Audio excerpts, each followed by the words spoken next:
ரொம்ப பேருக்கு கூட்டத்தில் பேசுறதுன்னா பயம். நமக்கு ஒன்றும் தெரியாதுன்னு மற்றவங்க நினச்சிடக்கூடாதுங்கிற எண்ணம் தான் இதுக்கு காரணம். ரொம்ப முக்கியமான ஒரு கூட்டம்னா பயம் அதிகமாக இருக்கும். முக்கியமானவங்கள்லாம் வருவாங்களே, அவங்களாம் நம்மளை பற்றி மட்டமாக நினச்சிருவாங்களே அப்படிங்கிற பயம் வந்துடும். ஆனால் மேடை பேச்சுங்கிறது அவ்வளவு கடினமான ஒரு காரியம் இல்லைங்கிறாங்க அது சம்பந்தமான நிபுணர்கள். யாரும் பேச்சாளர் ஆகலாம், இது ஒன்றும் பெரிய கிஃப்ட்டு கிடையாது அப்படின்னு அவங்க சொல்கிறாங்க. நீங்கள் ஒரு சிறந்த பேச்சாளர் ஆகணுமா அப்படின்னா அதுக்குன்னு சில ஆலோசனைகளை சொல்லி வச்சுருக்கிறாங்க அனுபவசாலிகள். முதல் ஆலோசனை என்னென்னா, உங்கள் பேச்சு எளிமையாக இருக்கணும். ஏதாவது ஒரு கருத்து அல்லது 2 கருத்து சொன்னால் போதும். 20 அல்லது 30 கருத்துக்களை சொல்லிகிட்டே போகக்கூடாது. 2வது ஆலோசனை, நீங்கள் என்ன பேச போகிறீங்கிறது முதல்ல உங்களுக்கு நல்லா புரியணும். அதுக்கப்புறம் தான் அதை அடுத்தவங்களுக்கு புரிய வைக்க முடியும். எப்படி ஆரம்பிக்க போகிறோம், எந்த கருத்தை முக்கியமாக வலியுறுத்த போகிறோம், எப்படி முடிக்க போகிறோம் அப்படிங்கிறத முதல்ல நல்லா சிந்தித்து மனசில் வச்சுக்கணும். கடைசியாக என்ன சொல்கிறீங்களோ அதுதான் கேட்குறவங்க மனசில் நிற்கும். 3வது ஆலோசனை என்னென்னா, உங்கள் பேச்சு சுருக்கமாக இருக்கணும். ஒரு 15 நிமிஷம் பேசுகிறது ரொம்ப பொருத்தம். மணிக்கணக்கில் பேசிக்கிட்டு இருக்கிறது நல்லதில்லை. 4வது ஆலோசனை, நீங்கள் பேசுகிறது உண்மையாக இருக்கணும். உங்களுக்கு உண்மையான அனுபவங்கள் இருக்கும், அதை சொல்லலாம். உங்களுடைய உண்மையான அனுபவங்களை மற்றவங்களோட பகிர்ந்துக்கணும், அதுதான் முக்கியம். 5வது ஆலோசனை, ஆரம்பத்தில் கொஞ்ச நேரம் உங்களை பற்றியும் எதிரில் உள்ளவங்களை பற்றியும் சம்மந்தப்படுத்தி ஏதாவது பேசி ஒரு நெருக்கத்தை ஏற்படுத்திக்கணும். ஒவ்வொருத்தரும் இப்போ இவர் பேச போகிறது நம்ம சம்மந்தப்பட்டது அப்படின்னு நினைக்க ஆரம்பிச்சிருவாங்கல்ல, அதுக்கப்புறம் அவங்க கேட்க தயாராகிட்டாங்கன்னு அர்த்தம். எதிரில் உட்காந்துருக்கிற கூட்டத்திலேருந்து 3 பேரை தேர்ந்தெடுங்க. அதாவது வலது பக்கம் ஒருத்தர், நடுவில் ஒருத்தர், இடது பக்கம் ஒருத்தர். அதாவது உங்களை ரொம்ப கனிவாகவும் ஆர்வமாகவும் பார்க்குறவராக பார்த்து தேர்ந்தெடுத்துங்க மனசுக்குள்ளே. நீங்கள் பேசும்பொழுது என்ன பண்ணணும்னா, இவங்களை நேருக்கு நேராக மாறி மாறி பார்த்துக்கிட்டே பேசுனீங்கன்னா நீங்கள் ஏதோ ஒட்டுமொத்த கூட்டத்தையும் பார்த்து பேசுகிறதாக ஒரு உணர்வு அது ஏற்படுத்திவிடும். 6வது ஆலோசனை என்னென்னா, சொற்பொழிவுன்னா நீங்கள் பேசணும், படிக்கக்கூடாது. எழுதி படிக்கிறது நல்லா இருக்காது. குறிப்புகள் வேணும்னா வச்சுக்கலாம். படிக்கிறது பேப்பர்லேருந்து வர்றது மாதிரி இருக்கும், பேசுகிறது இதயத்திலேருந்து வர்றது மாதிரி இருக்கும். அப்புறம் 7வது ஆலோசனை சொல்கிறாங்க. அது என்னென்னா, மேடையில் ஏறி நின்ன உடனே இயல்பாக மூச்சை இழுத்து விட்டுங்க, இயல்பு நிலைக்கு வாங்க, அதுக்கப்புறம் இயல்பாக பேச ஆரம்பிக்கலாம் அப்படிங்கிறாங்க. இவ்வளவும் பேச்சு கலையில் வல்லுநர்களாக இருக்கிறவங்க சொல்லுகிற ஆலோசனைகள். இதையெல்லாம் கடைபிடிச்சா நமக்கும் அதுக்கும் வெகு தூரம்னு நினச்சிக்கிட்டு இருந்த ஒன்று இப்போ கிட்டத்தில் நெருங்கி வந்துடும். நாம் சொல்கிறபடியெல்லாம் அது கேட்கும். ஒரு பேச்சாளர், அவருக்கு சுருக்கமாகவே பேச தெரியாது. மேடையில் ஏற்றி விட்டுவிட்டா போதும், ஆரம்பிச்சிருவார், நிறுத்த மாட்டார், பேசிக்கிட்டே இருப்பார். ஒரு தடவை அவர் ஒரு கூட்டத்தில் ரொம்ப நேரம் பேசிக்கிட்டே இருக்கிறார். எதிரில் பொறுமை இழந்த ஒருத்தர் தன்னுடைய கை கடிகாரத்தை காட்டினார். அதை கவனித்த பேச்சாளர், மன்னிக்கணும், கை கடிகாரம் நான் கொண்டுகிட்டு வர மறந்துட்டேன், அதுதான் நேரம் போனதே தெரியல அப்படின்னு சொல்லியிருக்கிறார். இதுக்கு அவர் சொன்னாராம் கோபமாக, ஏய்யா கடிகாரத்தை தான் பார்க்க முடியல, மறந்துட்டேன், பக்கத்தில் மாட்டியிருக்கிற கேலண்டரையாவது பார்க்கக்கூடாதா அப்படின்னாராம். என்ன சார் உங்கள் பையன் என்ன செஞ்சுக்கிட்டு இருக்கிறான் இப்போ அப்படின்னு கேட்டார் ஒருத்தர். அடிக்கடி கண்ணாடி முன்னாடி நின்று அழகு பார்த்துக்கிட்டு இருக்கிறான் சார் அப்படின்னாரு அப்பா. இளம் பருவம் இப்படி தான் இருக்கும், அதையெல்லாம் சாதாரணமாக நினச்சிடாதீங்க அப்படின்னாரு அவர். என்ன சார் சொல்கிறீங்க, கண்ணாடி முன்னாடி நின்றுக்கிட்டு நேரத்தை வீணாக்கிக்கிட்டு இருக்கான், அதை ஒரு பெரிய விஷயமா நான் நினைக்கணுமா அப்படின்னாரு இவர். இளம் பருவத்தில் இளைஞர்களுக்கும் சின்ன பொண்ணுங்களுக்கும் அடிக்கடி கண்ணாடியில் பார்க்கணும்னு தோணும். அது வெறுமனே அழகு பார்க்கறது மட்டும் இல்லை, அவங்க தங்களையே தேடி கண்டுபிடிக்கிற ஒரு முயற்சி அது. இது ஒரு மனோதத்துவ விளைவு. இது வரைக்கும் சின்ன பிள்ளையா இருந்துட்டோம், இனிமேல் நாமளும் மற்றவங்க மாதிரி மனிதர்கள் தான் அப்படிங்கிற உணர்வு அவங்களுக்கு வருது. தங்களோட முகம் எப்படி இருக்குது, அழகு எப்படி இருக்குது, உடம்பு நேரம் எப்படி இருக்குது, முடி எப்படி இருக்குது அப்படிங்கிறதையெல்லாம் கண்டுபிடிக்கிறாங்க. அதுக்கப்புறம் இன்னொரு ஆணோ பொண்ணோ தன்னை கவனிக்கணும் அப்படின்னு நினைக்கிறாங்க. இதெல்லாம் மனோதத்துவ உண்மைகள், இதெல்லாம் இயற்கை. இதை பார்த்துட்டு பெற்றவங்க பிள்ளைங்க கெட்டு போட்டாங்க அப்படின்னு நினைக்கக்கூடாது, அவங்கள திட்டிகிட்டே இருக்கக்கூடாது. இன்றைக்கி பல குடும்பங்களில் இதுதான் நடந்துக்கிட்டு இருக்குது. மனுஷ வாழ்க்கையிலேயே இப்படியும் இல்லாத அப்படியும் இல்லாத ஒரு பருவம் இளம் பருவம். 13லேருந்து 19 வயசுக்கு உட்பட்ட ஆண்கள் பெண்கள் இந்த வகையை சேர்ந்தவங்க, டீனேஜ் குரூப். இவங்களை சின்னவங்கன்னு நினச்சிட முடியாது, பெரியவங்கன்னு நினச்சிட முடியாது. இவங்க ரொம்ப சென்சிட்டிவ். சமூகம் நினச்சா இவங்களை நல்லவங்களாகவும் ஆக்கலாம், கெட்டவங்களாகவும் ஆக்கலாம். கொஞ்சம் அக்கறை எடுத்துக்கிட்டால் பெரிய பெரிய மேதைகளையும் விஞ்ஞானிகளையும் உருவாக்கலாம். ஆனால் நடக்கிறது என்ன தெரியுமா, அநேகமாக இவங்களை யாருமே சரியாக புரிஞ்சுக்கிறது இல்லை, இவங்களை சரியாக நடத்துறதும் இல்லை. இது வரைக்கும் நாம் சொல்கிறத கேட்டுக்கிட்டு இருந்தான், இப்போல்லாம் அவன் இஷ்டத்துக்கு நடக்க ஆரம்பிச்சுட்டான் அப்படின்னு வருத்தப்படுற பெற்றோர்கள் அதிகம். இது வருத்தப்படுற விஷயம் இல்லை, சந்தோஷப்பட வேண்டிய விஷயம். உங்கள் புள்ள சொந்தமாக யோசிக்க ஆரம்பிக்கிறதும் நடந்துக்க ஆரம்பிக்கிறதும் ஒரு தப்பான விஷயமா? அவன் கடைசி வரைக்கும் உங்கள் பேச்சையே கேட்டுக்கிட்டு இருக்கணுங்கிறது என்ன நியாயம்? இன்னைக்கு இளைஞர்களை பெரியவங்க தப்பாக புரிஞ்சுக்கிட்டு தவறாக நடத்துறதுனால தான் அவங்களுக்கு வெறுப்பு, எரிச்சல், மனக்கசப்பு எல்லாம் உண்டாகுது. பெற்றவங்க சரியாக மதிக்கிறது இல்லை அப்படிங்கிற ஒரே காரணத்தினாலேயே வீணாக போகிற பிள்ளைங்க இன்னைக்கு அதிகம். சரி, பெற்றவங்களுக்கு இன்னைக்கு என்ன தான் புத்தி சொல்ல வர்றீங்க அப்படின்னு கேட்குறீங்களா? நாம் எதையும் சொல்ல வரல, ஆனால் அது சம்பந்தமான சில நிபுணர்கள் சொல்லியிருக்கிறத உங்கள் காதில் போட்டு வைக்கலாம். அது என்னென்னா, பிள்ளைங்க கிட்ட அன்பு செலுத்துங்க. குழந்தையா இருந்தப்போ எவ்வளவு பாசமாக இருந்தீங்க, வளர வளர அதை ஏன் குறைச்சிக்கிறீங்க? பெற்றவங்களின் அன்பான வார்த்தைகளுக்கு ஏங்குறவங்க தான் இன்றைய இளைஞர்கள். அவங்க எதை சொன்னாலும் அதை அக்கறையாக காது கொடுத்து கேளுங்க, அலட்சியப்படுத்தாதீங்க. அவங்க விரும்புறது உங்ககிட்ட இருந்து ஒரு மதிப்பு, மரியாதை, அங்கீகாரம், இவ்வளவுதான். அவங்க அவங்களாவே முடிவுகள் எடுக்கட்டும், அதுக்கு நீங்கள் உதவியாக இருங்க, அது போதும். மற்றவங்க முன்னாடி, முக்கியமாக அவங்க நண்பர்கள் முன்னாடி அவங்கள பற்றி மட்டமாக பேசாதீங்க.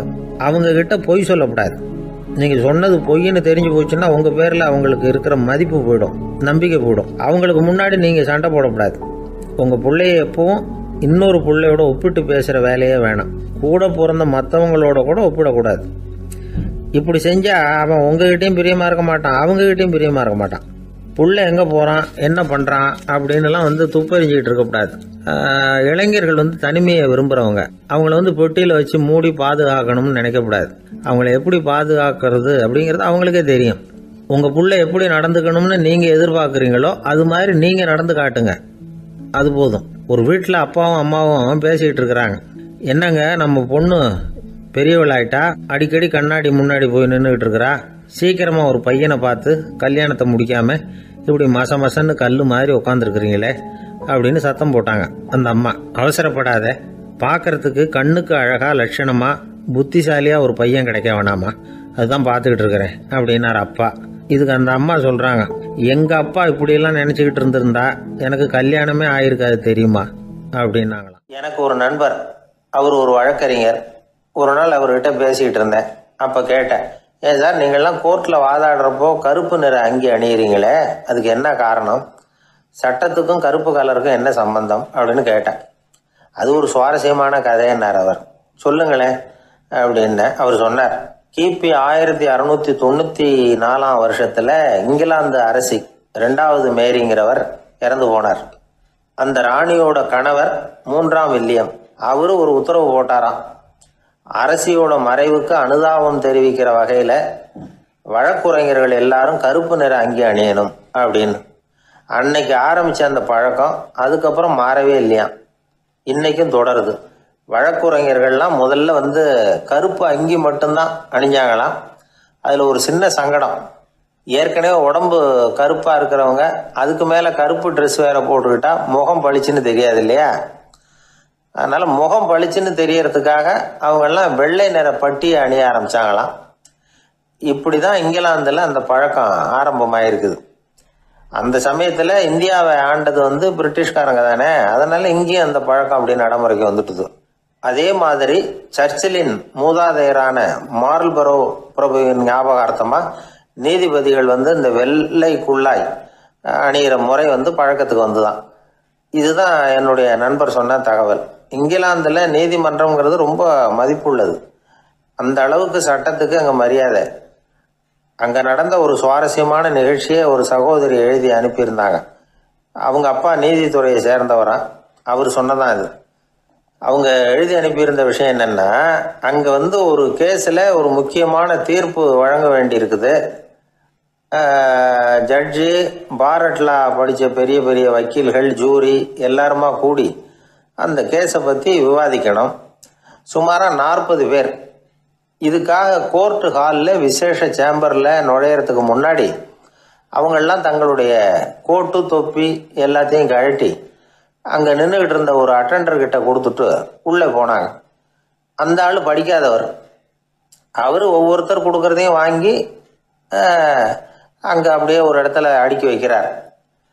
அப்படியே வாங்கி உள்ளே வச்சுக்கிட்டு இருக்கிறார் ஒவ்வொரு இடத்துல. அது அவரோட வேலை. உள்ளே போன ஜட்ஜி, வக்கீல், ஜூரி எல்லாரும் ரொம்ப நேரமாக அந்த கேஸை பற்றி விவாதிக்கிறாங்க. ஒரு நாள் பூரா ஆயிட்டுது. அவ்வளவு தீவிரமாக அக்கு வேறு ஆணி வேறையாக பிச்சு உதறி இருக்கிறாங்க. ஒரு வழியாக 13 மணி நேரம் கழித்து வெளியில் வந்திருக்கிறாங்க. ஒவ்வொருத்தராக வர வர அந்த அட்டெண்டரும் அவங்கவுங்க கோட்டு தொப்பியை அவங்கக்கிட்ட எடுத்து ரொம்ப மரியாதையாக திருப்பி கொடுத்துக்கிட்டு இருக்கிறார். கடைசியாக ஜட்ஜ்மெண்ட்லாம் எழுதி முடிச்சுட்டு ரொம்ப திருப்தியோடவும் களைப்போடவும் வெளியில் வந்துகிட்டு இருக்கிறாராம். இந்த ஆள் அவருடைய மேல் கோட்டையும் தொப்பியையும் எடுத்து அவர்கிட்ட ரொம்ப மரியாதையோடு நீட்டினாராம். ஜட்ஜுக்கு ரொம்ப ஆச்சரியம். இந்த ஆள் எப்படி இவ்வளவு பேரோட கோட்டு தொப்பி எல்லாத்தையும் ஞாபகம் பேசகாமல் திருப்பி கொடுக்குறார் அப்படிங்கிறது அவருக்கு ஆச்சரியம். அதனால் அவர் அந்த ஆளை பார்த்து கேட்டாராம், ஏப்பா இந்த கோட்டை கொடுக்குறியே, இது என்னோடது தானா, என்னோடது தான்னு உனக்கு எப்படி தெரியும் அப்படின்னாராம். இதுக்கு அந்த பியூனு ரொம்ப பதவிசா பதில் சொன்னாராம், ஐயா இந்த கோட்டு ஹேட்டை உங்ககிட்ட வாங்கி மாட்டினேன், இப்போ திரும்ப உங்ககிட்ட தரணும், தந்துட்டேன், இதுதான் என்னோட வேலை, மற்றபடி இது உங்களோடதா இல்லையா அப்படிங்கிறதெல்லாம் எனக்கு தெரியாதுங்க அப்படின்னாராம். ஒரு சீடன் அந்த காலத்துல அஹிம்சைக்கு மரியாதை அதிகமா இருந்தது. இந்த காலத்துல இம்சைக்கு அதிக மரியாதை. ஒரு பெரியவர் இருந்தார். உண்மையை பத்தியும் சத்தியத்தை பத்தியும் நிறைய உபதேசம்லாம் பண்ணார். அது பிரகாரமே நடந்தார். அவர் பின்னாடி நிறைய கூட்டம்லாம் இருந்தது. சீடர்கள் அதிகமா இருந்தாங்க. அவர் கொள்கைக்கு மரியாதை இருந்தது. ஆனா காலப்போக்கில் அந்த மரியாதை குறைஞ்சி போச்சு. அவர் பின்னாடி போன கும்பலும் குறைஞ்சி போச்சு. இது ஏன்? இப்படி ஒரு கேள்வி கேட்டார் ஒருத்தர். அதுக்கு பதில் சொல்ல வந்தார் ஒருத்தர். அவரு ஒரு கதையை சொன்னார். சீக்கிய கதை. அதாவது மகான் குருநானக் உபதேசம் பண்ணிக்கிட்டு இருந்த காலம். அவர் பின்னாடி ஏகப்பட்ட கூட்டம் போற இடமெல்லாம் மக்கள் வெள்ளம் அவர் பின்னாடியே போயிட்டு இருந்ததுதான். அவர் எந்த ஊருக்கு போனாலும் எல்லாரும் பின்னாடியே போனாங்க. இந்த கூட்டத்தையும் அவங்க கிட்ட இருக்கிற ஆர்வத்தை போனார் ஒருத்தர். அவரு குருநானக்கோட நண்பர். அவர் நேரா போய் குருநானக்க பார்த்தார். ஆகா, உங்களுக்கு தான் எத்தனை 1000 சீடர்கள் அப்படின்னார். குருநானக் இதை கேட்டுட்டு லேசா சிரிச்சார். அவ்வளவுதான், பதில் எதுவும் சொல்லல. கொஞ்ச நாள் கழிச்சு குருநானக் ஒரு ஊரை விட்டுட்டு இன்னொரு ஊருக்கு புறப்பட்டார். ஆயிரக்கணக்கான ஜனங்கள் பின்னாடி போனாங்க. சும்மா போல குரு மகாராஜுக்கு ஜே அப்படின்னு கோஷம் போட்டுக்கிட்டே போறாங்க. ஒரு சாலை ஓரமா போய்கிட்டே இருக்கிறாங்க. திடீர்னு ஒரு இடத்துல ஆகாசத்துல இருந்து செப்பு காசுகள் மழை மாதிரி கொட்டுச்சு. கோஷம் போட்டுக்கிட்டு வந்தவங்க எல்லாம் பாதி பேர் உடனே கலைஞ்சு ஓடினாங்க. அவங்களுக்கு கிடைச்ச செப்பு காசையெல்லாம் பொறுக்கிட்டு மடியில கட்டிக்கிட்டு சொல்லிக்காம கொள்ளாம நழுவி போயிட்டாங்க. அவர் இதையெல்லாம் கவனிக்காம தொடர்ந்து போயிட்டே இருக்கிறார். அடுத்த ஊருக்கு போனார். அங்க மறுபடியும் ஒரு பணமழை. போன தடவை செப்பு காசு கொட்டுச்சு, இந்த தடவை இங்க வெள்ளி காசா கொட்டுது. இப்போ இருந்த கூட்டத்துல பாதி பேர் கும்பல் அப்படியே கலைஞ்சு ஓடி போய் முடிஞ்ச அளவுக்கு அதை பொறுக்கிட்டு அப்படியே ஓடிட்டாங்க. குருநானக் தொடர்ந்து போறார். இன்னொரு ஊர்ல மறுபடியும் பணமழை. இந்த தடவை வெறும் தங்க காசா விழுது. இதை பார்த்ததும் மீதி இருந்த கும்பலும் கலைஞ்சு ஓடி போய் தங்க காசை அள்ளிக்கிட்டு அம்பேல் ஆயிட்டுது. குருநானக் திரும்பி பார்த்தார். கடைசியா எஞ்சி இருந்தது ஒரே ஒரு சீடர் தான்.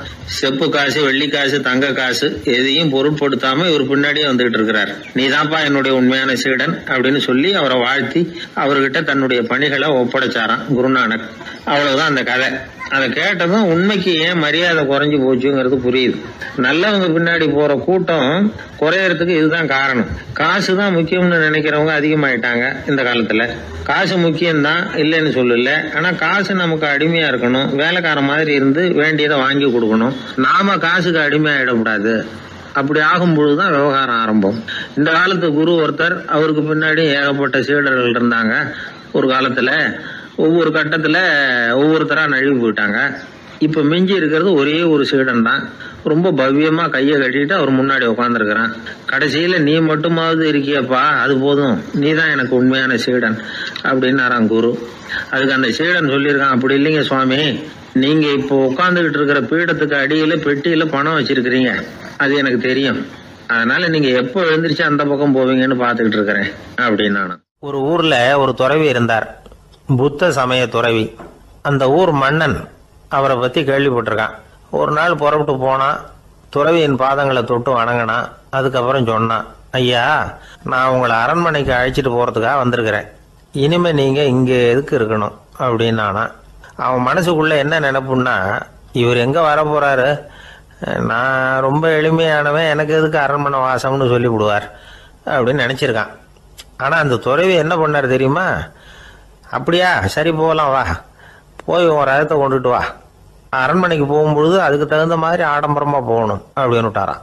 துறவி இப்படி சொன்னதும் அந்த மன்னனுக்கு மனசுக்குள்ள சந்தேகம் வந்துட்டுது.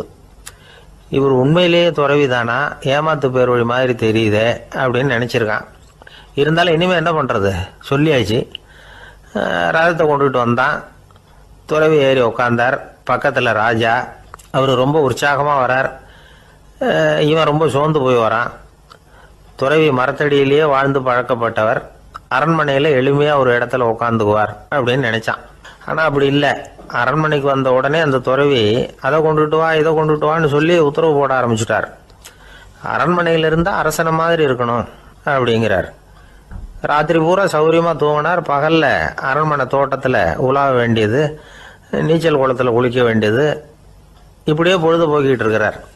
அந்த அரண்மனையில் துறவி மகிழ்ச்சியாக இருக்கிறார். மன்னனால் அப்படி இருக்க முடியல. அவருக்கு எந்த கவலையும் இல்லை, இவனுக்கு அரசாங்க கவலைகள். துறவி அப்படி இருக்கிறத இவனால் தாங்கிக்க முடியல. ஒரு நாள் அவர்கிட்டே போய், நான் உங்ககிட்ட கொஞ்சம் பேசணும் நானா. துறவி பார்த்தார். நான் இந்த அரண்மனைக்கு வரும்பொழுதே நீ என்னமோ என்கிட்ட கேட்கணும்னு நினைச்ச, ஏன் காலதாமதம்? நீ அனாவசியமாக உன்னையே தொந்தரவு பண்ணிட்டு இருக்கிற, நீ கவலையாக இருக்கேங்கிறது எனக்கு புரியுது. நான் மரத்தடியில் இருந்தப்போ கூட என்னை அடிக்கடி சந்திச்சுக்கிட்டு இருப்பேன், ஏதாவது விளக்கம் கேட்கறது உண்டு. இங்கே வந்த பிறகு என்னை சந்திக்கிறது கூட அபூர்வமாக போயிட்டுது. நீ இப்போ என்ன கேட்க போறேங்கிறது எனக்கு தெரியும், இருந்தாலும் கேளு அப்படின்னாராம். வேற ஒன்றும் இல்லைங்க, இப்போ உங்களுக்கும் எனக்கு என்ன வித்தியாசம்? 2 பேரும் அரண்மனையில் தான் இருக்கிறோம். நீங்கள் மகிழ்ச்சியாக இருக்கிறீங்க, நான் அப்படி இருக்க முடியல. இவ்வளவுக்கும் நீங்கள் முன்னாடி இருந்தது மாதிரி இல்லை. தினமும் தங்க தேர் கேட்குறீங்க, உயர்தரமான ஆடைகள் அணிகிறீங்க, சுவையான சாப்பாடு. இப்படி இருக்கிறப்போ உங்களுக்கும் எனக்கு என்ன வித்தியாசம்? இதுதான் மன்னனுடைய கேள்வி. இதுக்கு பதில் சொல்கிறேன், என் கூட புறப்பட்டு வா, இந்த நகரத்துக்கு வெளியில் போவோம் அப்படின்னு சொல்லி அரசனை கூப்பிட்டுக்கிட்டு ஊர் எல்லைக்கு சேர்ந்தார் துறவி. அங்கே போய் சொன்னார், இதை பாருப்பா, இந்த இடத்த தான் தேடிக்கிட்டு இருந்தேன். இனிமே நான் திரும்பி வரப்போறதில்லை. நீ என்னோட வர்றியா திரும்பி போறியா அப்படின்னார். நான் எப்படிங்க உங்கள் கூட வர முடியும்? என்னுடைய நாடு, என்னுடைய சொத்துக்கள், மனைவி, மக்கள் எல்லாத்தையும் விட்டுட்டு எப்படிங்க வர்றதுன்னா. இப்போ அந்த துறவி சொன்னார், இப்போ வித்தியாசத்தை தெரிஞ்சுக்கிட்டியா? நான் அரண்மனையில் இருந்தேன், எல்லா வித பொருள்களும் உடையவனாக இருந்தேன், ஆனால் எதையும் சொந்தம் கொண்டாடுறவனா இருக்கல. ஆனால் நீ அப்படி இல்லை, எல்லாத்தையும் சொந்தம் கொண்டாடிக்கிட்டு இருக்கிற. இதுதான் நமக்குள்ள வித்தியாசம் அப்படின்னு சொன்னார். அரண்மனை ஆடைகளை அப்படியே களைஞ்சார், அரசங்கிட்ட கொடுத்தார். உன்னுடைய ஆடைகளை நீயே வச்சுக்கோன்னார். அவர் பாட்டுக்கு நடந்து போனார், திரும்பியே பார்க்கல. அரசனுக்கு அப்போதான் தன்னுடைய அறியாமை விளங்குச்சான். இதிலிருந்து நாம் புரிஞ்சிக்க வேண்டியது என்னன்னா, இந்த உலகத்தில் எத்தனையோ பொருள்கள், அதையெல்லாம் முறையாக பயன்படுத்தினா மகிழ்ச்சி. அதை விட்டுட்டு அதுக்கெல்லாம் சொந்தம் கொண்டாட ஆரம்பித்தா கவலை. நம்ம ஆட்கள் சொந்தம் கொண்டாடுற விதமே தனி. ஒரு ஆள் இன்னொருத்தங்கிட்ட ஒரு கொடை கடன் வாங்கியிருந்தான், திருப்பி கொடுக்கல. கொடையை கொடுத்தவன் கேட்டான், என்கிட்ட கடன் வாங்கினிய கொடை, அதை கொஞ்சம் திருப்பி தர்றியான்னா. அது உனக்கு இப்போ அவசரமாக தேவைப்படுதா அப்படின்னு கேட்டான் இவன். எனக்கு தேவைப்படலை, அந்த கொடையை நான் யாருக்கிட்ட வாங்கியிருந்தேனோ அவனுக்கு இப்போ அது அவசரமாக தேவைப்படுது அப்படின்னு நானான் அந்த ஆள். ஒரு அப்பாவுக்கு 2 பிள்ளைங்க. மூத்தவன் ரொம்ப அடக்கம், அப்பா எது சொன்னாலும் கேட்பான், பெரியவங்களுக்கு கீழ்ப்படிஞ்சு நடப்பான். இளையவன் அப்படி இல்லை, தான் நினைச்சதை தான் சொல்லுவான், செய்வான். அடுத்தவங்க சொல்கிறத கேட்க மாட்டான், அடங்கி நடக்க மாட்டான். இந்த 2 பேரில் யாரை உங்களுக்கு பிடிக்கும்? பெரியவனை தான் பிடிக்கும், ஏன்னா அவன் தான் சொல்கிற பேச்சை கேட்குறவன் அப்படின்னு சொல்லுவீங்க. ஆனால் ஒரு ஞானி என்ன சொல்கிறார் தெரியுமா? ஒரு குழந்தை அதன் அறிவுக்காக மதிக்கப்பட வேண்டுமே தவிர அதனுடைய கீழ்ப்படியும் தன்மைக்காக அல்ல அப்படிங்கிறார். நம்ம குழந்தைகளை சுயமாக சிந்திக்கிறதுக்கு நாம் விடுறதில்லை, மற்றவங்கள பார்த்து காப்பி அடிக்கிறதுக்கு தான் நாம் அவங்களுக்கு கற்றுக் கொடுக்குறோம். புகழ்பெற்ற மனிதர்கள் சிலருடைய பேரை சொல்லி நீயும் அவர் மாதிரி ஆகணும், இவர் மாதிரி ஆகணும் அப்படின்னு சொல்லிகிட்டே இருக்கிறோம். குழந்தைகள் தங்களுடைய தனித்தன்மையை வளர்த்துக்கிறதுக்கு நாம் தடையாக இருக்கிறோம். ஒரு குழந்தைகிட்ட அனாவசியமாக நம்பிக்கையை வளர்த்துடக்கூடாது, எந்த கோட்பாட்டையும் திணிக்கக்கூடாது. நாம் ஏற்கனவே அர்த்தமில்லாத கருத்துக்களையும் கொள்கைகளையும் மனசில் போட்டு நிரப்பி வச்சிருக்கிறோம். இந்த உலகத்துக்கு புதுசாக சேர்ந்திருக்கிற ஒரு குழந்தையின் தூய்மையான மனசில் நம்ம கருத்துக்களை அறிமுகம் செய்ய அல்லது திணிக்கிறதுக்கு நமக்கு எந்த அதிகாரமும் கிடையாது. ஒரு குழந்தைய நீ இந்த மதத்தை சேர்ந்தவன் அப்படின்னு பிறந்ததுமே ஒரு முத்திரை குத்தி விடுறோம். இது அதோட சுதந்திரத்தை ஆரம்பத்திலேயே கிள்ளி எறிகிறது மாதிரி தான். நீங்கள் ஒரு மதத்தின் வழிமுறைகளை கடைப்பிடிச்சிக்கிட்டு வர்றீங்க, அந்த வழியில் போய்கிட்டு இருக்கிறீங்க, சரி, அதனால் போகிறீங்க. அதுக்காக உங்கள் குழந்தையையும் அதே வழியில் தான் வரணும் அப்படின்னு கட்டாயப்படுத்துறதுக்கு உங்களுக்கு என்ன உரிமை இருக்குது? அந்த குழந்தை சுயமாக சிந்திச்சு ஒரு முடிவுக்கு வரட்டுமே, அதுக்கு நீங்கள் ஏன் தடையாக இருக்கிறீங்க? நமக்கு உண்மையிலேயே நம்ம குழந்தை மேலே அன்பு இருந்தால் இது மாதிரி திணிப்பு வேலைகளை செய்யக்கூடாது. திணிப்பு வேலைகளிலிருந்து குழந்தைகளை காப்பாற்றினா போதும். அதுதான் ரொம்ப முக்கியம். அடுத்த தலைமுறை அற்புதமான தலைமுறையாக உருவாகும். நாம் தான் சாதி மத சங்கடங்களில் மாட்டிக்கிட்டு தவிக்கிறோம். அவங்களாவது சாதி மத வேறுபாடு இல்லாத சமுதாயத்தை பார்க்கட்டுமே, அந்த சௌகரியங்களை அனுபவிக்கட்டுமே. அதுக்கு நாம் என்ன செய்யணும்னா ஒன்றும் செய்யாமல் இருந்தால் போதும். ஒரு குழந்தைகிட்ட நம்ம கருத்தை திணிக்கும் பொழுது என்ன ஆகுது தெரியுமா? அது அவனை அவங்ககிட்ட இருந்தே அப்புறப்படுத்தி விடுது. அவனுடைய தனித்தன்மையை அழிச்சுடுது. அவனை ஒரு எல்லைக்குள்ளே திணிச்சுடுது. இதெல்லாம் அன்புங்கிற பேரால் பெற்றோர்கள் செய்கிற தப்பு. இதெல்லாம் கேட்டுக்கிட்டு இந்த காலத்தில் அப்பா ஒருத்தர் சொன்னார், நான் கருத்துக்களை எல்லாம் என் பையன்கிட்ட திணிக்கிறது இல்லைங்க, ஆனால் அதிகமாக சாப்பிட சொல்லி கட்டாயப்படுத்துவேன் அப்படின்னார். உங்கள் வீட்டு சமையல் அவ்வளோ நல்லா இருக்குமான்னு கேட்டாங்க.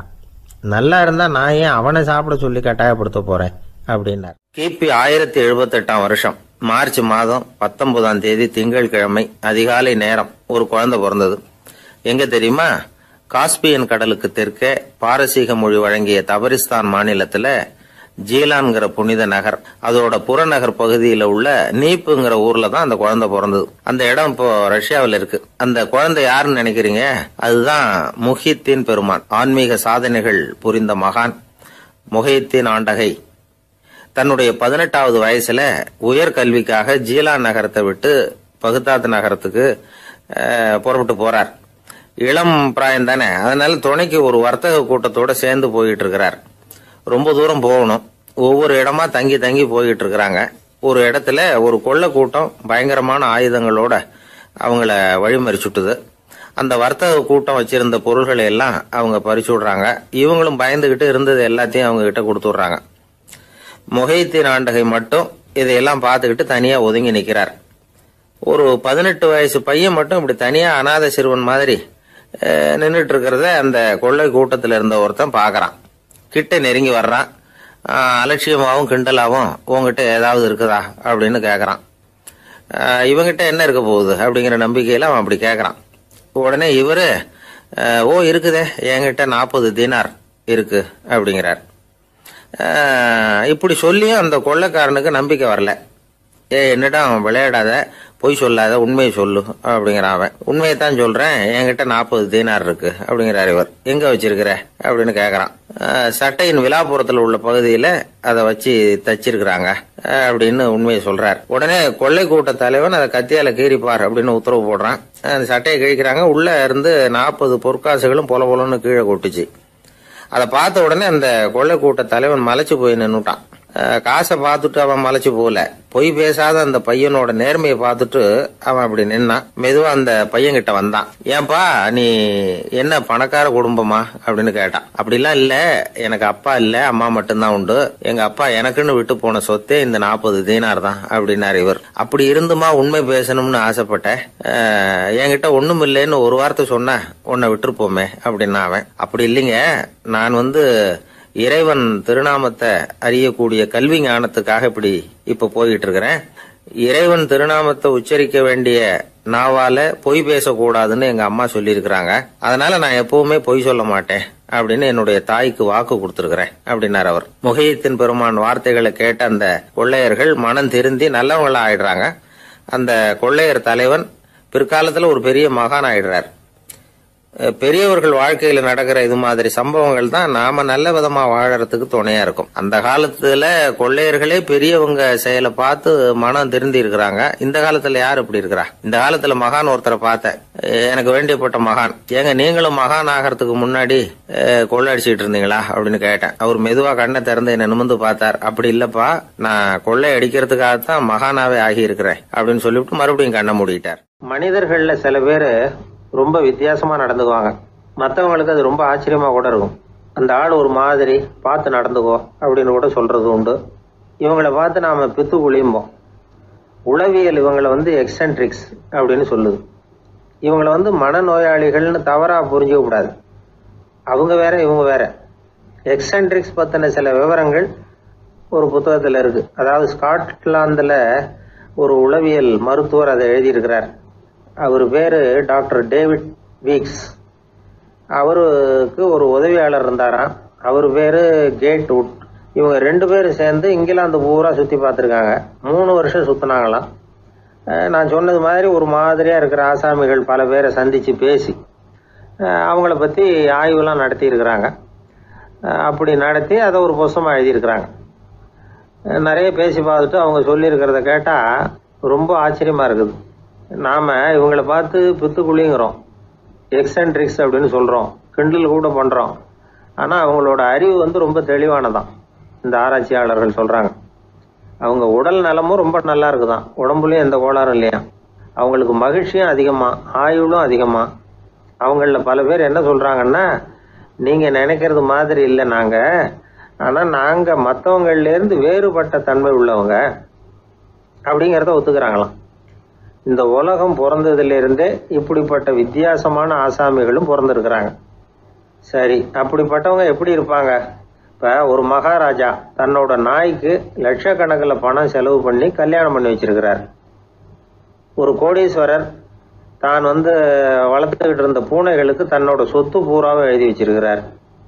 இது மாதிரி ஒருத்தர் 2 பேர் இல்லை, நிறைய பேர் உண்டு. சில பேர் எப்படி தெரியுமா, அவங்களுக்கு வசதியில் எந்த குறையும் இருக்காது. வீடு, காரு, பணம் எல்லாம் தாராளமாக இருக்கும். அப்படி இருந்தாலும் அவங்கக்கிட்ட ஒரு பழக்கம் இருக்கும். யாராவது ஒரு நண்பர் வீட்டு விசேஷத்துக்கு போயிருப்பார், இல்லைன்னா ஒரு கடைக்கு போயிருப்பார். அவங்க ரொம்பவும் மரியாதையாக வரவேற்று எல்லாம் பண்ணிகிட்டு இருப்பாங்க. ஆனால் இவர் அவங்களுக்கு தெரியாமல் ஏதாவது ஒரு பொருளை திருடி பாக்கெட்டில் போட்டுவிட்டு வந்துடுவார். அப்படி வந்தால் தான் இவருக்கு திருப்தி. பல பேர் அவங்க வளர்த்த பிராணிகளுக்கு பளிங்கு கல்லால் சமாதி கட்டி வச்சிருக்கிறாங்க. இப்படிலாம் பண்ணுறாங்க. பல பேர் அவங்களுக்கு பிடித்தமான ஒருத்தர் எப்படியோ அதே மாதிரி தலைமுடி, தாடி வச்சுக்கிறது, உடை உடுத்திக்கிறது, மலை குகையில் போய் குடியிருக்கிறது, இப்படி எவ்வளவோ வினோதமான நடவடிக்கைகள். இவங்களையெல்லாம் ஆய்வு பண்ணின டாக்டர் வீக்ஸ் என்ன சொல்கிறார் தெரியுமா? பொதுவாக இவங்க உயர்ந்த புத்திசாலிகளாக இருக்கிறாங்க. ஒருமைப்பட்ட மனம், கருமையுமே கண்ணான பண்பு, தனிமையை நாடுற மனப்பான்மை எல்லாம் இவங்களுக்கு உண்டு. அவங்களில் பல பேர் அவங்க பெற்றோருக்கு முதல் குழந்தை அல்லது ஒரே குழந்தை, இப்படி தான் இருக்கிறாங்க. இது மாதிரியானவங்க பெண்கள் 1 பங்குன்னா ஆண்கள் 2 பங்கு. இவங்கெல்லாம் ஆக்கப்பூர்வமான செயல் செய்கிறாங்க. அப்படிப்பட்டவங்களாக தான் இருக்கிறாங்க. அடுத்தவங்க கிட்ட அன்பு காட்டுறவங்களா இருக்கிறாங்க, உற்சாகம் ஊட்டுறவங்களா இருக்கிறாங்க. அவங்களுடைய ஆக்கப்பூர்வமான பணிகளுக்கு ஊக்கம் கொடுத்தா அவங்க மன சந்தோஷமும் உடல் நலமும் பெருகும், ஆயுளும் கூடும். இதெல்லாம் அந்த டாக்டருடைய கண்டுபிடிப்பு. பித்துக்குழித்தனத்துக்கும் மனநோய்க்கும் வித்தியாசம் உண்டுங்கிறத சொல்கிறது தான் இந்த தகவல். அதனால் 2ம் ஒன்றுன்னு நினச்சிடக்கூடாது. ஒரு நண்பன் ஒருத்தனை பற்றி சொல்கிறோம். அவன் எந்த வகைன்னு நீங்களே முடிவு பண்ணுங்களேன். அவன் ஒரு கல்யாண வீட்டுக்கு போய் சாப்பிட்டுட்டு வெளியில் வந்தோம். அவன் கூட வெளியில் வந்த உடனே ரொம்ப நேரமாக தன்னோட செருப்பை தேடிக்கிட்டு இருந்தான். என்னப்பா இன்னுமா உன் செருப்பு கிடைக்கல அப்படின்னு கேட்டோம். இல்லை என்னது முன்னாடியே கிடைச்சுட்டுது, அதை விட நல்லதாக ஏதாவது கிடைக்குமான்னு பார்க்குறேன் அப்படின்னா. அவன் பத்திரிகையில் வர்ற செய்திகளை கூட நகைச்சுவை சொல்றது உண்டு. அதாவது அதை நேரடியாக சொன்னா வானொலியில் அனுமதிக்க மாட்டாங்க சில விஷயங்களை.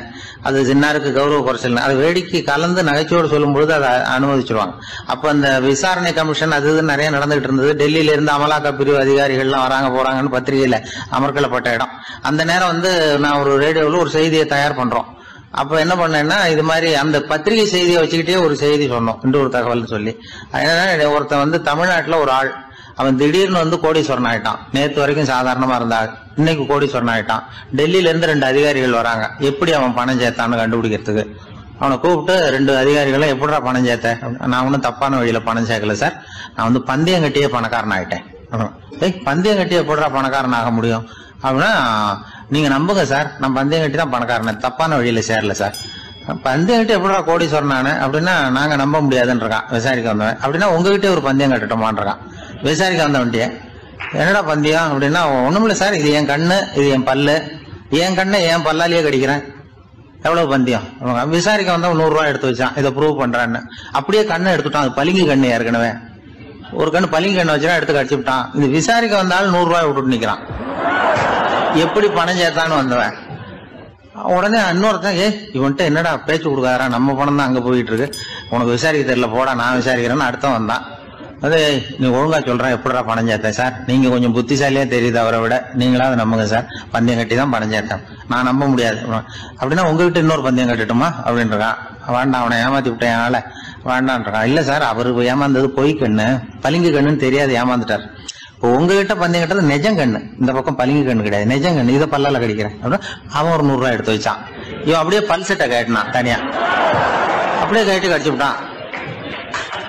அதையும் விட்டுட்டான். இவன் உடனே 2 பேரும் இவன்கிட்ட பேச பேச நம்ம பணம் தான் அவன்கிட்ட போயிட்டு இருக்கு, இவன் எப்படி பணம் சேர்த்தான்னு கண்டுபிடிக்கிறதுக்கு டெல்லியில இருந்து வந்திருக்கோம், இவன் மேற்கொண்டு பேசாத, பேச பேச பந்தயம் கட்டுவான். திரும்பி போறதுக்கு ரயிலுக்கு டிக்கெட் சரியா இருக்கா பாடுறான்றான். அவன் கரெக்டா எண்ணி பார்த்து கரெக்டா இருக்குப்பா, மேற்கொண்டு பேசாத, அவன்கிட்ட நம்ம போயிடுவோம், போய் நம்ம அதிகாரிகிட்ட சொல்லிடுவோம்னு சொல்லி போயிட்டு வரேன் சார் அப்படின்னு சொல்லிட்டு மரியாதை போயிட்டாங்க.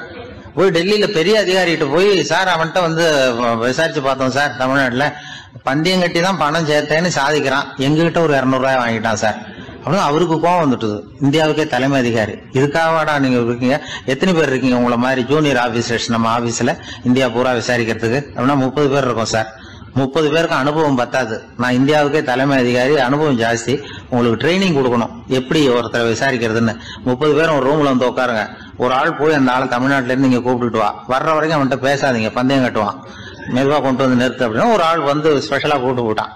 இது மாதிரி மேடையில நிறுத்திவிட்டு ஒரு தலைமை அதிகாரி 30 ஜூனியர் அதிகாரிகள் அவங்களுக்கு பயிற்சி கொடுக்குறார். இவனை பார்த்து, ஒழுங்கா சொல்லு, எப்படி பணம் சேர்த்த, நான் இந்தியாவுக்கே தலைமை அதிகாரி, என்கிட்ட உண்மையை ஒத்துக்கிட்டீங்கன்னா உன்னை அப்ரூவர் ஆக்கிடுவேன் அல்லது தண்டனையை குறைப்பேன், அந்த அதிகாரம்லாம் என்கிட்ட உண்டு, ஒழுங்கா சொல்லு அப்படிங்கிறார். அவர், சார் நீங்க இந்தியாவுக்கே தலைமை அதிகாரி, அனுபவம் ஜாஸ்தி, நீங்களாவது நம்புங்க சார், நான் பந்தயம் கட்டி தான் பணம் சேர்த்தேங்கிறான். இங்கேயே வந்து இப்படி சாதிக்கிறேன், உன்னை நம்ப முடியாதரா அப்படின்னா உங்ககிட்ட ஒரு பந்தயம் கட்டட்டுமா நானா அவர்கிட்ட போய், வேணாண்டா என் ஆளை ஏமாத்தி விட்டேன் அப்படின்னா, இல்ல சார் அவங்க ஏமாந்தது என் உடம்ப பத்தின ரகசியம், என் கண்ணு பளிங்கு கண்ணுன்னு தெரியாது, நான் பல்செட்டு கட்டியிருந்தது தெரியாது, ஏமாந்துட்டாங்க, இப்ப நான் உங்ககிட்ட கட்டுற பந்தயம் உங்க உடம்ப பத்தின ரகசியம்.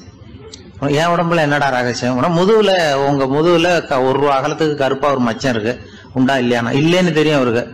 இல்லடா நேத்து வரைக்கும் இல்ல சார், இப்ப இருக்குது மச்சம் அப்படின்னு உடனே 100 ரூபாய் எடுத்து வச்சார் அவர் தலைமை அதிகாரி. ஒரு 100 ரூபாய் வச்சு சட்டையை கட்டி காட்டுறாரு, மச்சம் இல்ல, இவன் தோத்துட்டான் இங்கிருந்து போனவன். உடனே 200 ரூபாய் எடுத்து வச்சுக்கிட்டு, தோழர்களே இப்படிதான் ஒருத்தரை விசாரிக்கணும், என்கிட்ட இவன் ஏமாந்துட்டான் பாருங்க, துருவி துருவி விசாரிக்கிறதுன்னு சொல்றாங்களே இதுதான் அப்படின்னு விளக்கம் கொடுத்தாரு. அப்போ இவன் மெதுவா ஆரம்பிச்சானா, சார் இந்த பந்தயத்துல உங்களுக்கு 200 ரூபாய் லாபம், ஆனா இதே பந்தயத்துல எனக்கு 2900 ரூபாய் லாபம் சார் அப்படின்றான். என்னடா பண்ண அப்படின்னு கேட்டிருக்காரு. உங்களுக்கு தெரியாம இந்த 30 பேர்கிட்டையும் தனித்தனியா ஒரு பந்தயம் கட்டியிருக்கேன். 30 பேர்கிட்ட என்னடா பந்தயம் கட்டினேன், ஒண்ணும் இல்ல சார், உங்க எல்லாரும் முன்னாடியும் உங்க மேல் அதிகாரியை சட்டையை கேட்ட வைக்கிறேன், உங்களுக்கு பந்தயம் கட்டினேன், போயிட்டு பூரா எனக்கு 2900 ரூபாய் லாபம். அவரு பார்த்தாரு, அதிர்ச்சி ஆயிட்டாரு. தலைமை, சார் நீங்க போங்க சார் அப்படின்னு சொல்லி ஒரு ஆளை கொண்டு போய், சாரை கொண்டு போய் மரியாதையா பக்கத்து ரூம்ல விட்டுவாங்க, இனிமே அவர்கிட்ட யாரும் பேசாதீங்க வாங்கன்னு சொல்லிவிட்டு, அதுக்கப்புறம் தோழர்களே, இவர் பேச ஆரம்பிச்சாரு, தோழர்களே இனிமே யாரும் தமிழ்நாட்டு பக்கம் விசாரிக்க போகாதீங்க, நீங்க யாராவது போறதுன்னா மத்திய பிரதேசம், உத்தரப்பிரதேசம், இப்படி எத்தனையோ பிரதேசம் இருக்கு, போயிட்டு வாங்க, தமிழ்நாட்டுக்கு மட்டும் போகாதீங்க, ஏன்னா அங்க போனா நம்ம பணத்துக்கு ஆபத்து வந்துருது அப்படின்னு சொன்னாருன்னு. இந்த கதையை ரேடியோவில் சொன்னேன். இந்த கதையை உண்மை சம்பவமா சொன்னா அனுமதிச்சிருக்க மாட்டாங்க. இந்த நகைச்சுவைக்கு உள்ள மரியாதை என்னன்னா, அது ஒரு கதை மாதிரி உண்டு பண்ணி இப்படி சொன்னதும், இதுல என்ன என்னுடைய விசேஷம்னா, இந்த ஸ்கிரிப்டை வாங்கிட்டு வர சொல்லி மந்திரியினுடைய பிஏ வந்தார். ஒரு மந்திரி அப்ப இருந்தவர், அவர் பிஏ அடிக்கடி வருவார். வந்து இந்த போன நேற்று முந்தா நாள் ரேடியோவில் சொன்ன அந்த இன்னொரு தகவல் காப்பி ஒண்ணு வாங்கிட்டு வா அப்படி இப்படின்னு கூப்பிடுவார். மேடையில பேசுறதுக்கு எங்களுக்கு தேவை, உபயோகப்படும்னு கேட்பார். அவரு இந்த நிகழ்ச்சி வந்தப்போ உடனே அன்னைக்கு வந்துட்டார் அந்த பிஏ. இன்னைக்கு காலையில சொன்னீங்களே சார், மந்திரி கேட்கிறாரு மேடையில பேசுறதுக்கு அப்படின்னு. நான் அப்பதான் ஆச்சரியப்பட்டேன். பாருங்க, இந்த நகைச்சுவைக்கு உள்ள மரியாதை. அவரே கேட்கிறார், சொல்லப்பட்டதே அவரை பத்தி தாங்கிறது தெரியாம அவரே எப்படி சொல்ல, அதுதான் சிரிப்புக்குள்ள மரியாதைங்கிறது. அது யாரை பத்தி சொல்றோமோ அவருக்கு தெரியாம கூட சொல்லலாம் அதை. அப்படி இது உண்மையில நடந்த சம்பவம். அந்த அமைச்சர் இப்ப இல்ல, உயிரோட எல்லாம் இப்ப இருந்து வாங்கிட்டு இருந்தாங்க. திருநெல்வேலி மாவட்டத்துல கோவில்பட்டிக்கு பக்கத்துல உள்ள ஊர் கடம்பூர். காமராசர் முதலமைச்சரா இருந்த காலம். கடம்பூர்ல ஒரு பள்ளி சீரமைப்பு மாநாடு நடக்குது. அந்த பக்கத்துல உள்ள பள்ளிக்கூடம்லாம் அதுல கலந்துக்குது. கண்காட்சி வேற. ஊர் பூரா விழா கோலம். மறுநாள் மாநாடு நடக்க போகுது. ஆனால் முதல் நாளே மழை பிடிச்சிக்கிட்டுது. மறுநாளும் அது விடாமல் பேஞ்சிக்கிட்டு இருக்குது. காமராசர் காலையிலேருந்து பல்வேறு நிகழ்ச்சிகளில் கலந்துக்கிட்டு சாயந்தரமாக கடம்பூருக்கு வந்து சேர வேண்டியவர். மழை பேஞ்சிக்கிட்டு இருக்கிறதுனால நிகழ்ச்சி ரத்தாயிடுமோ என்னமோ அப்படின்னு எல்லாரும் சந்தேகப்பட்டுக்கிட்டு இருக்கிறாங்க. அவர் கோவில்பட்டி பயணிகள் விடுதியில் இருக்கிறார். கடம்பூர்லேருந்து சில பேர் போய் அவரை சந்திக்கிறாங்க. மழை பெஞ்சிக்கிட்டு இருக்குதே, என்ன செய்யலாம் அப்படின்னு கேட்குறாங்க. மழை பெஞ்சால் நல்லது தானே, அதுக்காக மாநாட்டை எதுக்காக ரத்து செய்யணும்? ஆசிரியர்கள் எவ்வளவு கஷ்டப்பட்டு ஏற்பாடு பண்ண மாநாடு, கட்டாயம் வந்துடுறேன் அப்படின்னாராம் காமராசர். உடனே புறப்பட்டார்.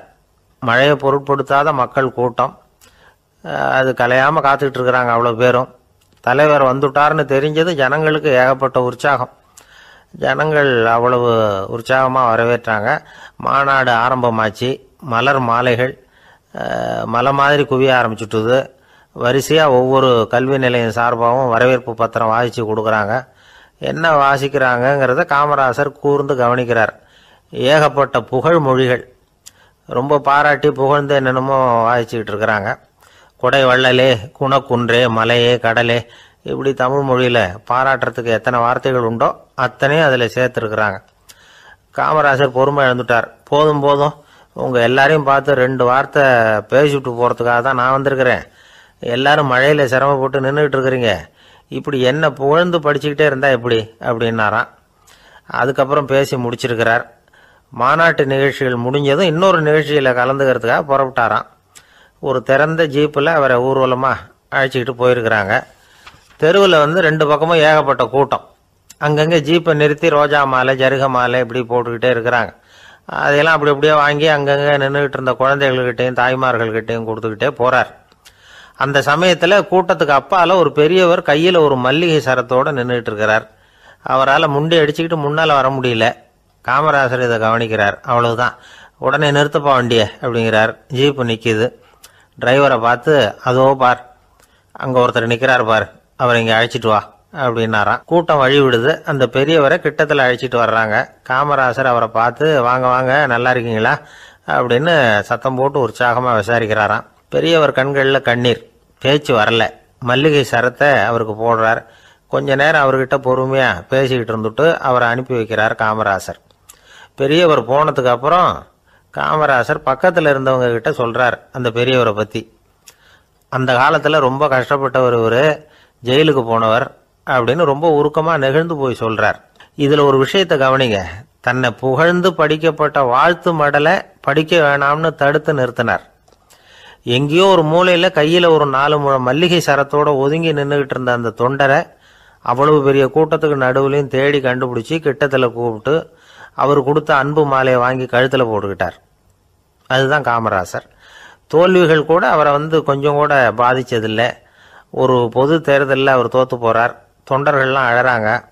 அதில் ஒருத்தர் மெதுவாக காமராசர்கிட்ட போய், என்ன தலைவரே, நீங்கள் கூட தோற்று போயிட்டீங்களே அப்படின்னு கலக்கமாக சொல்லியிருக்கிறார். அதுக்கு காமராசர், நான் கூட தோற்று போகிறதுக்கு பேர் தான்ப்பா ஜனநாயகம் அப்படின்னாராம். என்னுடைய நீண்டகால நண்பர் ஒருத்தர் வருஷம் தவறாமல் திருநள்ளாறு அப்படிங்கிற திருத்தலத்துக்கு போயிட்டு வர்றது வழக்கம்.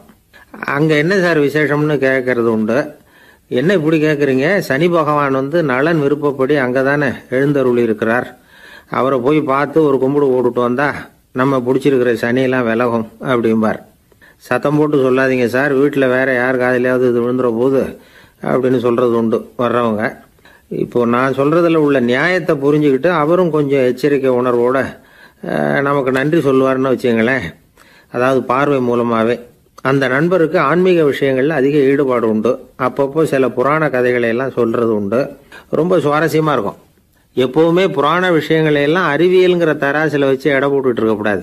அப்படி பார்த்தா அதெல்லாம் நம்ப முடியாத வெறும் கற்பனைகளாக தோணும், மூட நம்பிக்கைகளாகவும் தெரியும். புராணங்களை புராணங்களாகவே புரிஞ்சுக்கிறவங்களுக்கு அதெல்லாம் அர்த்தமுள்ள செய்திகளை உள்ளடக்கி இருக்கிறதாக தெரியும். அந்த வகையில் தான் இந்த நண்பரும் நிறைய செய்திகளை சொல்கிறது உண்டு. சனியை போல கொடுக்குறவனும் இல்லை, சனியை போல கெடுக்கிறவனும் இல்லை அப்படின்னு சோதிடர்கள் சொல்லுவாங்க. நாம் ஏதாவது ஒரு வம்புல மாட்டிக்கிட்டா பிடிச்சது சனி அப்படிங்கிறோம். ராவணன் எப்பேற்பட்ட வீரன், அவனே சனி பார்வைப்பட்டது தானே சங்கடப்பட ஆரம்பித்தான் அப்படின்னார் நண்பர். அது எப்படிங்கன்னு கேட்டேன். அவர் சொல்ல ஆரம்பித்தார், இந்த ராவணன் இருக்கானே நவக்கிரகங்களையும் பிடிச்சி கொண்டுட்டு வந்து தன்னுடைய சிம்மாசனத்தில் அப்படியே படிகளாக போட்டு வச்சுட்டானான், ஒவ்வொரு படியாக. பாவம் அந்த 9 தேவதைகளும் ஒவ்வொரு படியாக குப்புற கிடக்குறாங்க. நவக்கிரகம் நம்மளை ஆட்டி படைக்குதுன்னு நாம் சொல்லிட்டு இருக்கிறோம். ஆனால் அந்த நவக்கிரகங்களை ராவணன் எப்படி வச்சுருந்தான் பாருங்க. எல்லாரையும் சிம்மாசனத்துக்கு பக்கத்தில் படிப்படியாக போட்டு வச்சிருக்கிறான். காலை அது மேலே வச்சு தான் ஏறி போகணும். வேற வழி இல்லாமல் எல்லாரும் குப்புற விழுந்து கிடக்குறாங்க. ராவணன் வந்து ஒவ்வொரு தடவையும் இவங்க முதுகில் அடி வச்சு ஏறி தான் அந்த சிம்மாசனத்துக்கு போகிறது வழக்கம். இப்படி நடந்துகிட்டு இருக்கிறது நாரதர் கண்ணில் பட்டுட்டு தான். அவர் சும்மா இருப்பாரா? யோசனை பண்ணார் என்ன செய்யலாம் அப்படின்னு. ஒரு முடிவு பண்ணிட்டு நேராக ராவணன் கிட்ட போனாராம். ராவணா, நீ வந்து நவக்கிரகங்களை பிடிச்சி கொண்டாந்து உன்னுடைய சிம்மாசனத்துக்கு படிகளாக போட்டு வச்சிருக்கிற, அது உன்னுடைய வீரத்தை காட்டுது. இருந்தாலும் ஒரு விஷயத்த நீ யோசிச்சு பார்க்கணும். ஒவ்வொரு தடவை நீ சிம்மாசனத்துக்கு போகும்பொழுதும் நவக்கிரகங்களின் முதுகல் அடி வச்சு நீ ஏறி போற, அது உனக்கு பெருமை கிடையாது.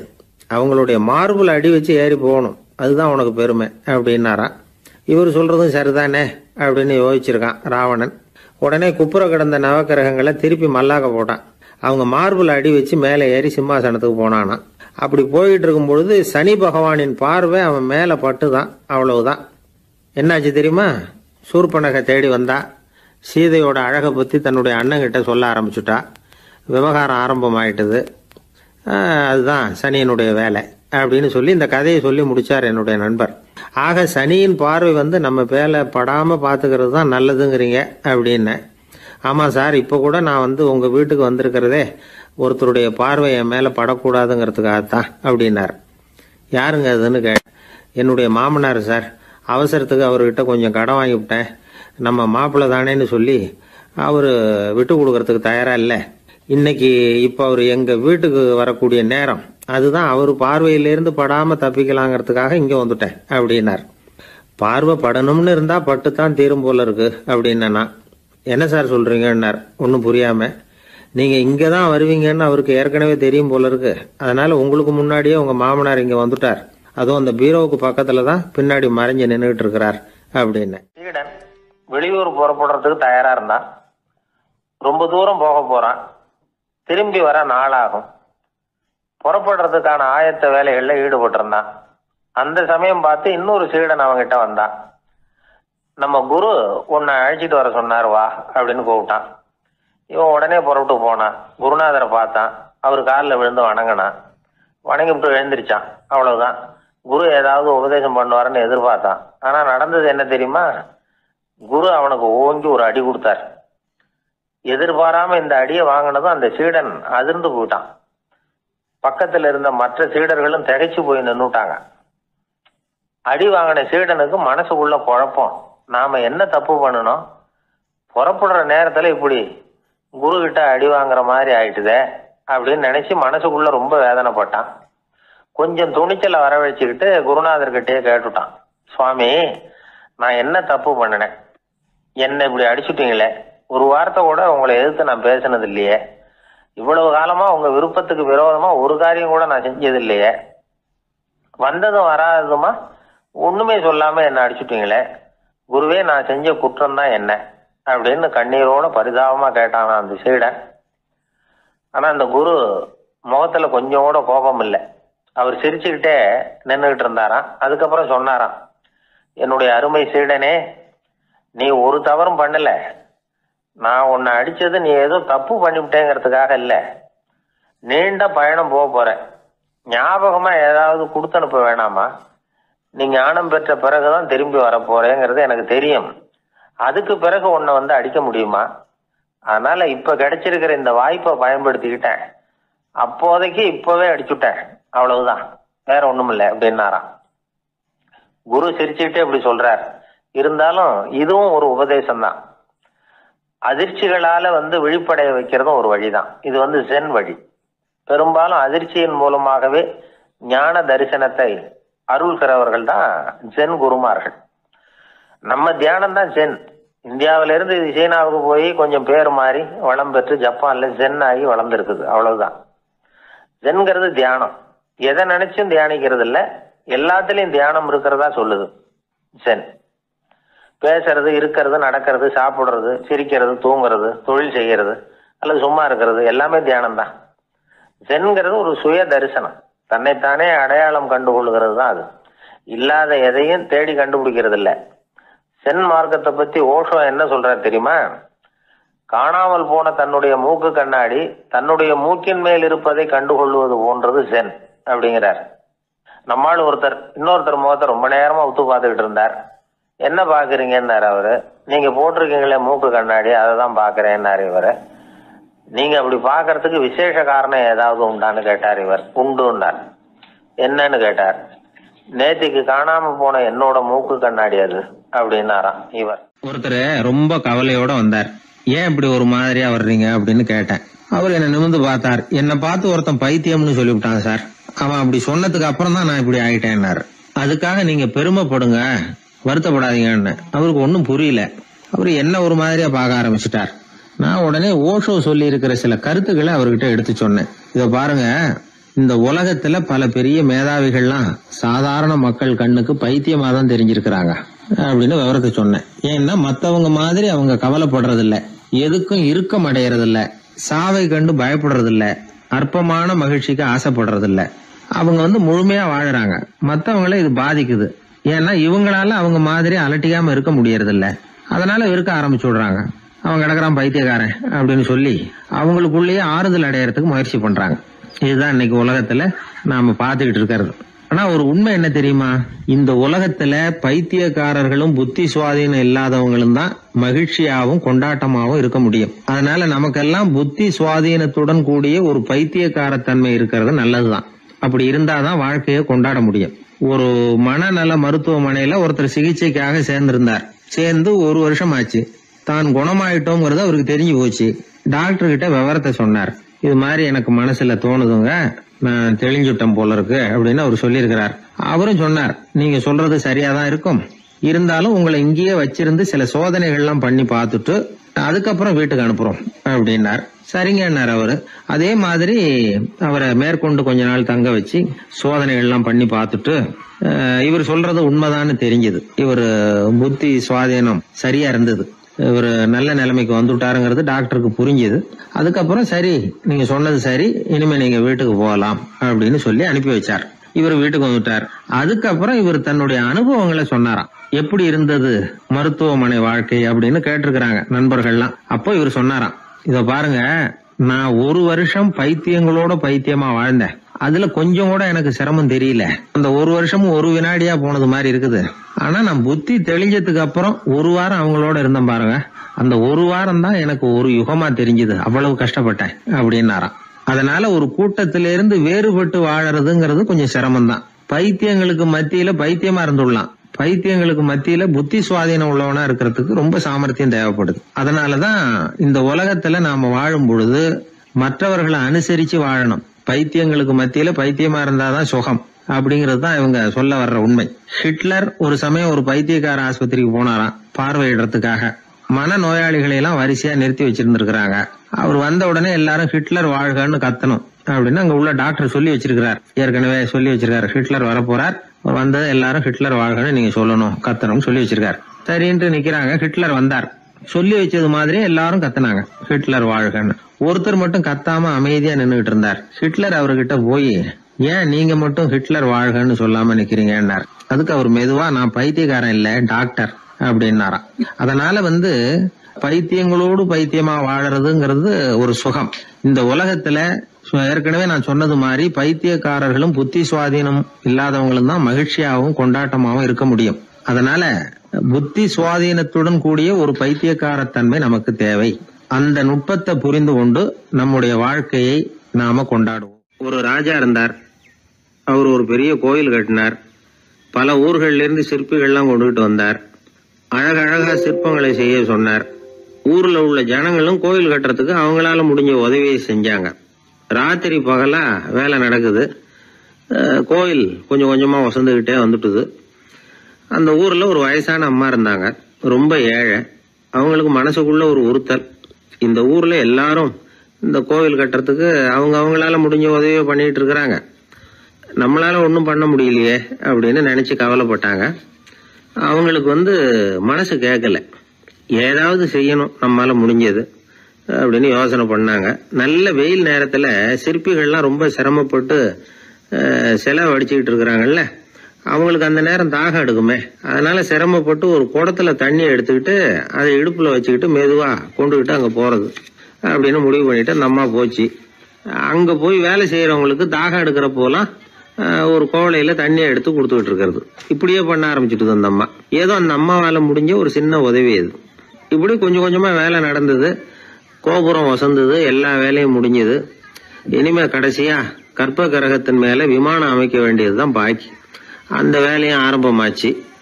அந்த சிற்பிகள்லயே அனுபவசாலியான ஒருத்தர் இந்த அம்மாவை தேடிட்டு வந்தார். பாட்டி, உங்ககிட்ட இருக்கிற ஏதாவது ஒரு பொருளை கொடுங்க, அந்த விமானத்துல வைக்கலாம் அப்படின்னு நாங்க நினைக்கிறோம் அப்படின்னார்.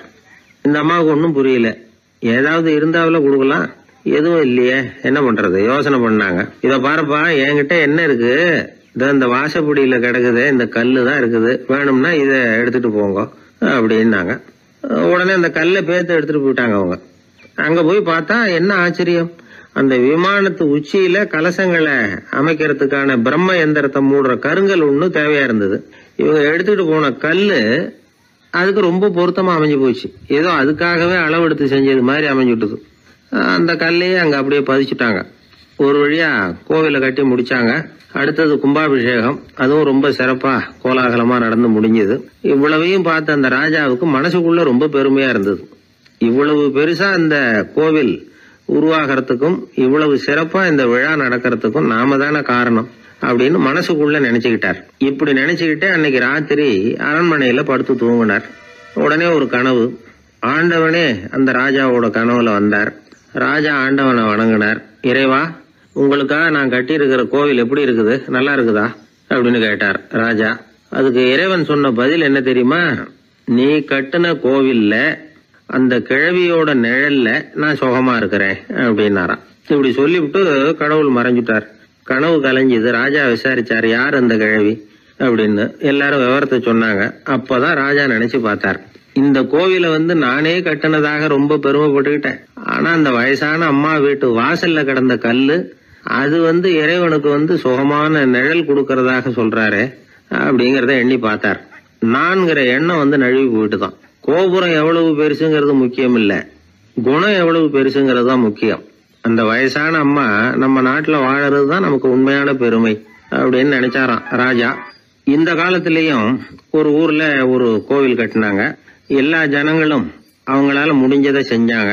நம்மால ஒருத்தன் அந்த திருப்பணி குழு தலைவரை போய் பார்த்தான். நான் ஏதாவது ஒத்துழைக்கணுமா ஐயா அப்படின்னு ரொம்ப பணிவா கேட்டான். திருப்பணி குழு தலைவர் சொன்னார், இத பாருப்பா, இந்த கோவில் கட்டி முடிக்கிற வரைக்கும் உன்னுடைய ஒத்துழைப்பு எதுவும் தேவையில்லை.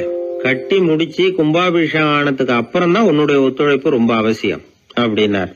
அதுக்கப்புறம் நான் என்ன செய்யணும் சொல்லுங்கன்னா, இவன் இந்த சாமி சிலைய நீ திருடிட்டு போகாம இருக்கணும், அவ்வளவுதான் அப்படின்னாராம். ஒரு ராஜா இருந்தார். நாடு பூராவும் நிறைய மரங்களை நட்டு வளர்க்கணுங்கிறது அவரோட ஆசை. தானே அதுக்கு முன்மாதிரியா இருக்கணும்னு நினைச்சார். அரண்மனையை சுத்தி மரங்களை நட்டு வளர்த்தார்.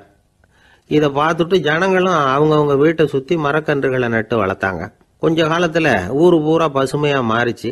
எல்லாருக்கும் சந்தோஷமா இருந்தது. இது ஒரு பக்கம் இருக்கட்டும். இப்ப நான் சொல்ல போற கதை வேற. அதாவது அந்த ராஜா ஒரு நாள் தன்னுடைய அரண்மனையை சுத்தி இருக்கிற விதவிதமான மரங்களை எல்லாம் போய் பார்த்தார். எப்படி இருக்கிறீங்க அப்படின்னு ஒவ்வொரு மரத்துக்கிட்டையும் விசாரிச்சாராம். எந்த மரமும் சந்தோஷமா இருக்கிறதா தெரியல. அதுக்கும் மனசுல ஒரு குறை.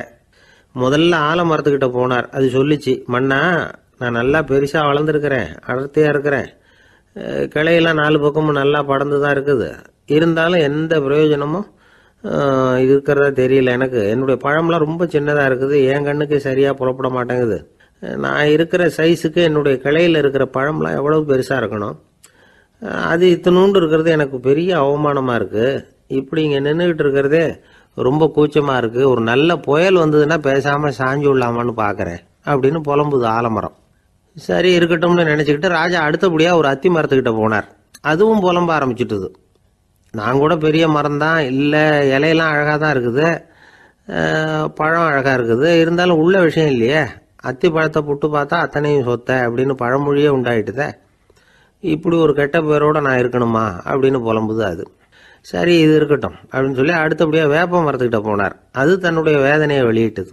எனக்கு எவ்வளவோ மருத்துவ குணங்கள்லாம் இருக்கிறதா சொல்லிக்கிறாங்க, இருந்தாலும் என்ன பிரயோஜனம், என்னுடைய பழத்தை மனிதர்கள் யாரும் விரும்பி சாப்பிட்றது இல்லையே அப்படின்னுது.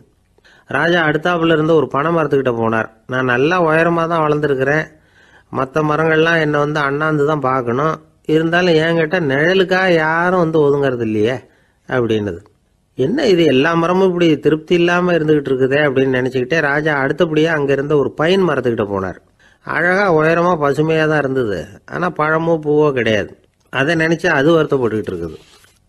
ஓக் மரம் அது ஒன்று நின்றுட்டு இருந்தது. அது என்ன சொல்லிச்சுன்னா, இலையுதிர் காலத்தில் என் மேலே இருக்கிற எல்லா இலைகளும் உதிர்ந்து போடுது, முடி கொட்டின மனிதர்கள் மாதிரி மொட்டையாக நான் நிற்க வேண்டி இருக்குது, என்ன வாழ்க்கை இது அப்படின்னு சொல்லி அழுத்துக்கிட்டது. சரி புளிய மரம் என்ன சொல்லுது பார்ப்போம்னு அதுகிட்ட போனால், என்னுடைய நிழலில் யாருமே தங்க மாட்டாங்க, உடம்புக்கு சூடுன்னு ஒதுங்கி போயிடுவாங்க, அடிமரத்தை பார்த்தீங்கன்னா பட்டையெல்லாம் உறிஞ்சி பார்க்கறதுக்கே கேவலமாக இருப்பேன் அப்படின்னுது அது. முருங்கை மரம் என்ன சொல்லிச்சு தெரியுமா, என்னுடைய இலை காயெல்லாம் சாப்பிட்றவங்களுக்கு சத்து கொடுக்கறது வாசம்தான், ஆனால் என் உடம்புல சத்தே கிடையாது, கொஞ்சம் வேகமாக காற்று அடிச்சதுன்னா முறிஞ்சி விழுந்துடுறேன், என்ன வாழ்க்கை இது அப்படின்னு சொல்லி அது வருத்தப்பட்டது. ராஜா யோசனை பண்ணார், என்ன இது மரங்கள் பூமியின் வரங்கள்னு சொல்கிறோம், மழை பெய்யறதுக்கு அதுதான் காரணம், பூமி செழிப்பாக இருக்கிறதுக்கும் அதுதான் காரணம், வீடு கட்டுறதுக்கு மரம், நாற்காலி செய்ய உபயோகப்படுத்துறதுக்கும் அதுதான் உபயோகப்படுது, மனுஷனுக்கு வேண்டிய ஆகாரங்களையும் கொடுக்குது, இப்படிலாம் இருந்தும் எல்லா மரமும் நிம்மதி இல்லாமல் இருந்துகிட்டு இருக்குதே அப்படின்னு நினைச்சார். அப்போது அங்கே இருந்த ஒரு மகிழ மரம் அவர் கண்ணில் பட்டுது. அந்த மரம் மட்டும் கொஞ்சம் நிம்மதியாக மகிழ்ச்சியாக இருக்கிறது மாதிரி தெரிஞ்சுது. உடனே ராஜா அதுகிட்ட போனார். உனக்கு மனசில் எதுவும் குறை இல்லையான்னு கேட்டார். இல்லை, நான் சந்தோஷமாக தான் இருக்கேன்னு அந்த மகிழ மரம். அப்படியான்னு ஆச்சரியமாக கேட்டார் ராஜா. ஆமாம் அண்ணா, இந்த இடத்துல நீங்கள் ஒரு முருங்கை மரத்தையோ வேப்ப மரத்தையோ கூட நட்டிருக்கலாம், ஆனால் இந்த இடத்துல நடுறதுக்கு என்ன தேர்ந்தெடுத்திருக்கிறீங்க, அதுவே எனக்கு பெருமை, அதுவே எனக்கு திருப்தி அப்படின்னு தான் மகிழ மரம். மகிழ மரம் சாதாரணமாக தான் இருக்கும், இளம் மஞ்சள் நிறத்தில் பூக்கள், அது காய்ந்தும் மனம் வீசும். மகிழ மரம் மாதிரி மன திருப்தியோடு வாழறதுக்கு நாம் கற்றுக்கணுமா. நாம் இந்த உலகத்தில் ஒரு நாயாவோ நரியாவோ கூட பிறந்திருக்கலாம், மனுஷனாக பிறந்திருக்கிறோம், அதுவே பெருமை தானே. இந்த நிறைவு தான் மகிழ்ச்சியின் ரகசியம். ஒரு பையன் அப்பா கிட்ட போய், அப்பா நீங்கள் இந்த உலகத்தில் ஒரு மனுஷனாக பிறந்தது என்னோட அதிர்ஷ்டம் நானா. ஏண்டா அப்படி சொல்கிறேன்னு இருக்கார் அப்பா. நீங்கள் ஒரு கரடியாக பிறந்திருந்தா இந்நேரம் நானும் ஒரு கரடி குட்டியாக தானே இருந்திருப்பேன் அப்படின்னு நானா பையன். ஒருத்தர் ரொம்ப கவலையோடு உட்காந்துருந்தார். எதை பற்றி சார் கவலைப்படுறீங்கன்னு கேட்டோம். எதிர்காலத்தை பற்றி கவலைப்படுறேன்னார். ஏன்னு கேட்டோம். என்ன பண்ணுறதுன்னே தெரியல சார், எதிர்காலம் ஒரே இருட்டாக இருக்குது, பாதையே புரியலன்னார். இன்றைக்கி நம்ம இளைஞர்கள் பல பேருக்கு எதிர்காலம் இருட்டாக தான் தெரியுது. அவங்கெல்லாம் இந்த கதையை கொஞ்சம் கேட்கணும். ஒரு மலை அடிவாரத்தில் ஒரு சின்ன கிராமம். அந்த மலை ரொம்ப உயரமானது, அடர்த்தியாக செடி கொடிகள் மரங்கள் அதில் மண்டி கிடக்குது. பகல் வேளையில் இருட்டாக தான் இருக்கும், அவ்வளோ அடர்த்தி. அந்த மலை உச்சியில் ஒரு கோவில். முத நாள் ராத்திரியே புறப்பட்டாதான் காலையில் அந்த கோயிலுக்கு போய் சேர முடியும்.